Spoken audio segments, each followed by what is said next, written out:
Welcome back. વડોદરામાં શિનોરમાં હની trap કરી લોકો પાસેથી રૂપિયા પડાવતી ટોળકીનો પર્દાફાશ થયો।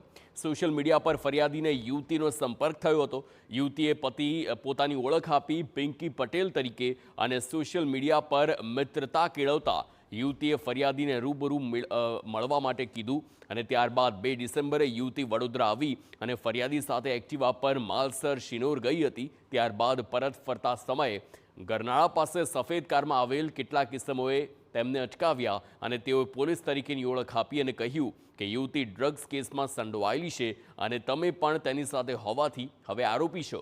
ત્યારબાદ ટોળકી ફરિયાદીનું અપહરણ કરીને લઈ ગઈ છે। આરોપીએ કેસ ન કરવા ધમકી આપીને ફરિયાદી પાસેથી 9 લાખ રૂપિયાની માંગણી કરી।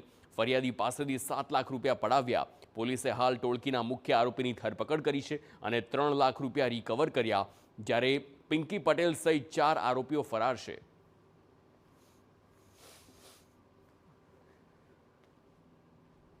ગુનાની અંદર એક અક્યુઝડ હાર્દિક ઉર્ફે લાલો કનૈયાલાલ શેઠ એની અમદાવાદથી પોલીસ દ્વારા ધરપકડ કરવામાં આવી છે અને એમના તરફથી ટોટલ 3 લાખ રૂપિયા 7 લાખ પૈકી 3 લાખ રૂપિયા રિકવર કરવામાં આવ્યા છે।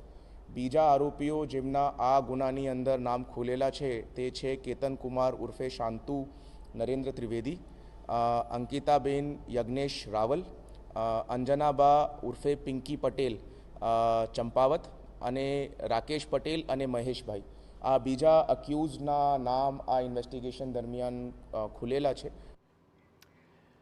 તો આ તરફ ભાવનગરમાં